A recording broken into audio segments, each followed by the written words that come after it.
person, Liza Gill. Liza is the Executive Director of the Hawaii Coalition for Immigration Rights. And as you can well imagine, she spends her days, long hours working hard to try and right the wrongs.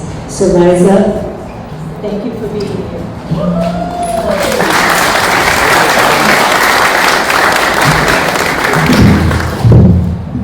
Aloha mai takou, Liza Gill with the Hawaii Coalition for Immigrant Rights. First of all, I just want to thank Lorna and the Democratic Party for inviting us to come in and to speak. It has certainly been a really difficult 2 months, 10 days, 14, 11 days, how many days has it been? 2 years.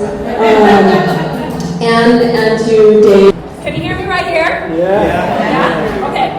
I like yelling anyways. I got 2 toddlers at home, so I'm always yelling. It's been a really difficult time, and Dave knows that, and anybody who's been watching the news knows that.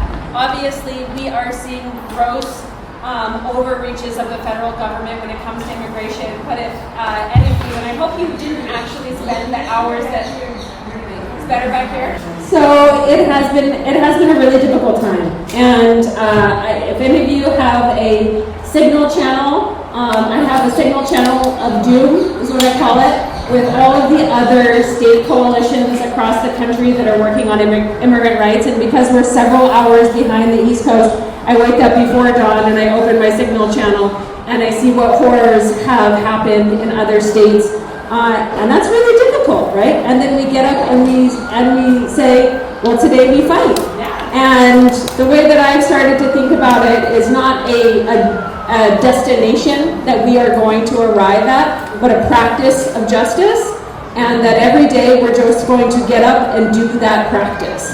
And the results of that day are the results that they are. Because if you think about the changes that we have been able to make over the last 8 to 10 years, the little tiny steps of reducing the barriers to naturalization, expanding the eligibility for fee waivers for naturalization, and now they are detaining green card holders.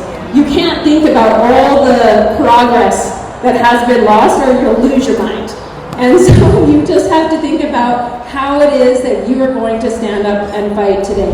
The Hawaii Coalition for Immigrant Rights is refounded during COVID. I existed thanks to the hard work of FACE in the mid-2000s, and we brought it back during COVID because we recognize that the 20% of Hawaii residents that are foreign-born, and many of whom are limited English proficient, would not have the same opportunities to access for both vaccines and services during that time.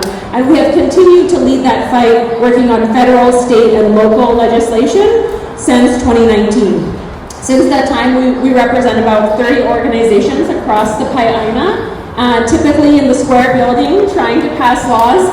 This is actually the first year that here we are, the beginning of April, and all of our bills are dead. But we will talk about why that is and what we're doing on that front in just a second. The reality is that if you read Project 2025, and I hope you didn't, but I did, because I did this work under the first Trump administration, and I knew that they were going to come back harder and stronger. And that the things that we thought that we experienced in the 4 years that felt like 10 years in that time, in the protests of thousands of people on the street against kids in cages, that this time they knew where the light switches were. And they were going to be smarter. And they were going to come harder, and it was going to be faster, and they were going to be more clever, and they knew our moves. And turns out, yes, all of those things. And so not only are they more ruthless, they are also more cunning. And that has made it that much more difficult. And for our friends and sisters that are in southern states, friends of ours that are in Texas that are getting investigated by their own attorney general for supporting and giving water and food and housing to folks that are undocumented, to Tennessee, where the legislature is moving a bill to disallow undocumented children to go to public school. They have a plan. And they are rolling out those bills across this country. And fortunately, we have amazing representatives and legislators here in Hawaii where those bills don't see the light of day here. And I am so thankful for that. Oftentimes when people say thank God we're in Hawaii, I'm like, yes, but it's a federal policy. But truly, thank God we're in Hawaii. Because the things that our friends are experiencing in other states, and even the attacks on Chicago and Los Angeles, and Boston are truly horrifying. And so I am so proud that last night as I was in Kona at one of the elementary schools that lost several children due to detainment and deportation, I was standing shoulder to shoulder with the commander from the police department there who was with us and who was saying, what can we do? How can we act with more compassion? How can we keep our kids safe? And I thought, that is the benefit. That is one of the benefits that we have here in Hawaii. But there are still many, many things that are left undone. And even during the first Trump administration, we said they closed the door in our face, but we are going to come through every window, every open mail slot, every keyhole that they leave for us, and we will leave no policy untouched. We will move every piece forward. And in that investigation, some of you may be wondering, should Hawaii be a sanctuary state, or should Honolulu City and County be a sanctuary city and county? There's a lot of politics in that, right? And I just wanted to speak to that very piece, just very briefly.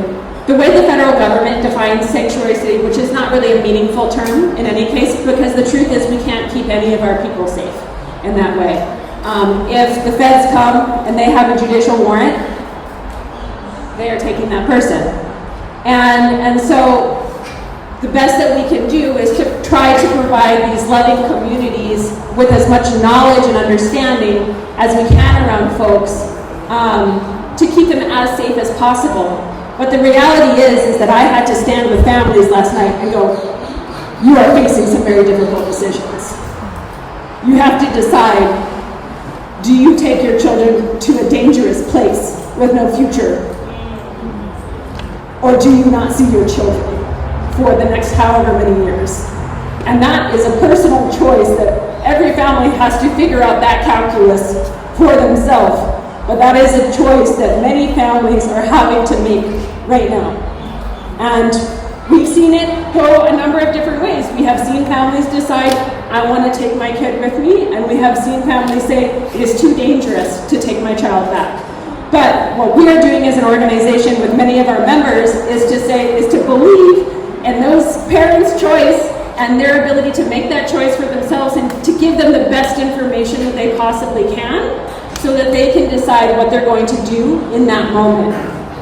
So to speak to what a sanctuary state is, the feds define that very specifically as a state that does not honor detainer requests. So I like to use myself as an example.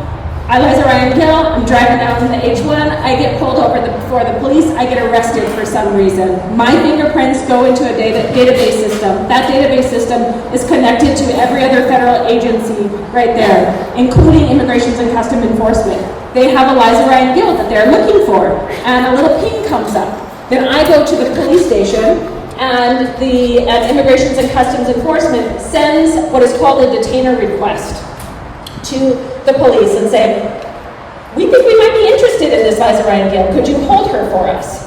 And the police has a choice to say whether or not they hold them. That choice, that little choice right there, is what defines whether or not you're a sanctuary state.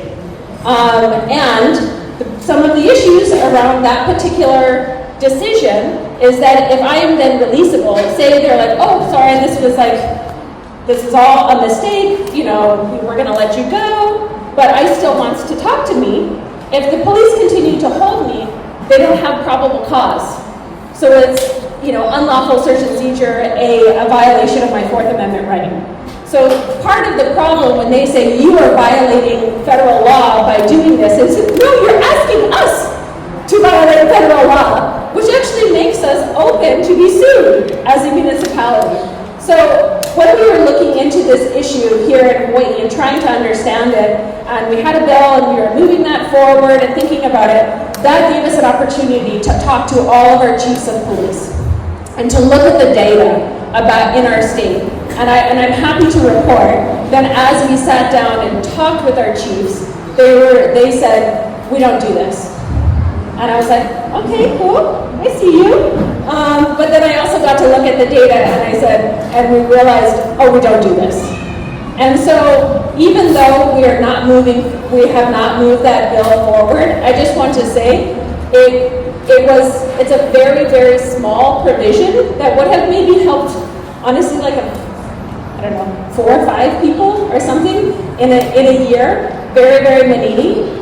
But the consequences of putting something forward like that, both for the community for us to say, yes, we're a sanctuary state, but we can't protect them at a school. We can't protect them at a hospital. With the rescinded sensitive areas memo, that bill would not have changed anything for them there. And so I think trying to think about what made the most value for our communities, we decided to start working more at the counties and say, what is most important is actually that relationship between the police department and our immigrant communities, because we know in these heightened times of immigration enforcement that immigrant women are twice as likely to be murdered by their partner. That wage theft increases, that we see domestic partner violence increase, that we see child abuse increase, because people use that that hold that immigration status over that person's head. Right? And so what we needed is the police to continue to be a place that folks could report crimes and come forward. And I will say that going through that process and sitting down with those chiefs, and even these unfortunate cases that have happened over in Kona have made it so that Major Chope shows up with me at an elementary school and we're talking to the community together because they want that trust. They want people to know, please come forward if this is happening. So, in Hawaii here, we have about 18% of our population that is foreign born. We have about 45,000 people that are undocumented. About 9,000 of those are COFA migrants, which are not undocumented by status, but there's a technical kind of way that they're counted if their paperwork is not updated. They are not deportable, again, by status. They cannot be undocumented, but if they commit a crime, they become deportable. So when we looked at all the statistics of detention and detainment here in Hawaii, we average about 1,100 detentions and detainments of people who are deported out of Hawaii every year. We know that the federal government is trying to increase that by about 10 times. The highest preponderance, about fully half of those people that have historically been detained and deported out of Hawaii are Chinese nationals. The second largest group are COFA migrants. And the third largest group are Filipinos, but much, much smaller in that. And so we have tried to think about how it is that we inform those specific communities about what their rights are, and also to pre-screen them for ways in which they might be able to find relief through another pathway. But I think that is really important to know. Now, going back to Kona, many of you saw the stories about the young children that were pulled out of school. Homeland Security Investigation, which is the arm of Department of Homeland Security that typically does not do removal, does not like detain and deport people, have been conscripted into this work of, as they call it, a whole of government approach of deporting people. And so they have been tasked to find 100 unaccompanied minors in Hawaii that came through the border approximately about 2 years ago that were put with sponsors that have not checked in on a court appearance recently. And so in the case of those children that were detained, Homeland Security Investigation was out looking for those children to check on their welfare. But unfortunately, and I'm sure many people can sympathize with this, is like sometimes you are given one task, but you're also given another task, and that other task defeats the purpose of your first task. And so in the process of them looking for these children, they are also asked to interview, take fingerprints, and remove any undocumented person they also find in that process. So while they are looking for these children to see if they are okay, they are out in communities interviewing people finding folks that are removable and detaining them, and those people happen to also have children. And so this is a situation that we are trying to unpack, and I was like, can we get the list? We'll go find them, and we'll tell you if they're okay, and so you can stop looking for them. And they're like, it doesn't quite work like that. I'm like, I understand. But nonetheless, we are trying to work with a number of different agencies, including the Office of Refugee Resettlement, who those children are supposed to be under their purview, to find those children so that they don't have to keep looking in these communities to find them and then causing all of this other harm as they are doing that. We have not seen an increase in Immigration and Customs agents yet in the state, but what we have seen is several more agencies that did not previously do this work being conscripted to do this work. So it is a multiplying effect. We are not seeing a bunch of guys coming in from Arizona or LA, but we are having more people out there doing this. And so what can we do about it? You can continue to meet with your chiefs of police and ask for transparency. I will say right now there is not a high level of collaboration between the chiefs and Immigration and Customs Enforcement, but as I have reminded people, we are in the pot, but the water is not even hot yet. And they are going to start turning up the heat because it's going to get harder and harder to find people that are not sympathetically easy to remove. Even right now, when we look at the detention data, we see that fully half of the people that have already been detained under this administration do not have any criminal history. And so we're going to see more and more people that do not have any criminal history as it gets harder and harder to find people, and they are going to continue to put pressure on our elected officials, on our agencies for more data. And so maintaining that relationship with our chiefs to say, I want to know what your relationship looks like and how you are working with them is super important. The other thing is to remember is that they are defunding us as quickly as possible and making it impossible for organizations that do deportation defense to find funding. They already defunded the program where one of our local attorneys represents those children that are unaccompanied. And so now we've got to go find money for Kara so that you can continue to fight for those kids in immigration court so that they have access to justice. So supporting the legal clinic, Pacific Gateway Center, Roots Reborn on Maui. We have about 3 or 4 organizations. We only have a handful of immigration attorneys, maybe 7 in the state that are doing this no bono or pro bono work of deportation defense. And then what you can also do is think about the institutions that are around you, your kids' local school, your churches, your community, the businesses that are around you, and making sure that the folks that are there have know your rights cards, that your local school has a plan for what to do if Immigration and Customs Enforcement is in the area. I think if we all kind of take responsibility for the spaces that we are close to, that is the best way to move this forward. And this may sound silly, but guys, we get killed in the comments. Anytime there is a story about immigration that comes up, that comment section is not pretty. And so I am asking people, share a comment, something positive, because I think that does impact us. It impacts the community when they see that people hate them and that they don't want them here. And kids internalize that. And we see bullying, kid on kid in elementary school. So I know that's a silly thing to ask, but it does really help when it makes us as organizations afraid to share our stories because we know that we are literally going to get death threats and that people are going to hate us in the comments. And we have lost, at a polling level, we've lost 30% of folks that identify as liberal on immigration. And so this is not 2017. It is much harder out there. And if we're going to move policies forward, it's really hard to do when every story that comes out gets smacked down with so much hate. Lastly, you can ask your members of Congress to vote against H.R. 32, no bailout for sanctuary cities. We have one member of Congress who continues to say that he will vote for it. And so I think that is really helpful. That would be really harmful for our brothers and sisters in other states that have these kinds of policies that protect people. And if you are interested in understanding what your rights are in free speech when it comes to immigration or an immigrant advocate, we are hosting another Know Your Rights training with the ACLU on April 23rd at 5 p.m. And you can sign up to get our newsletter, and we'll do that. You can attend any of our Know Your Rights trainings so that you know how to inform those institutions that are around you. And I would say lastly is,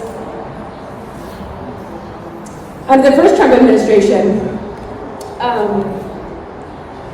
I had my husband move apartments and get an apartment with an extra bedroom so that we would be ready if we needed to take somebody's kid. And because they didn't want to take them back with them, and they didn't have somebody safe that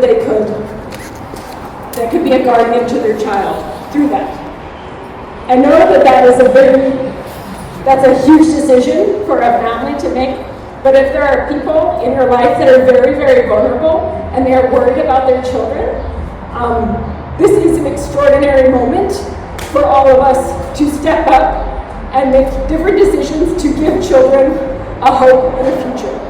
So that was a choice that we made. We didn't end up having to take any of our friends' children, thankfully, but when you are ready and you make ready for those situations, then sometimes you get to be the person that saved the future of a child.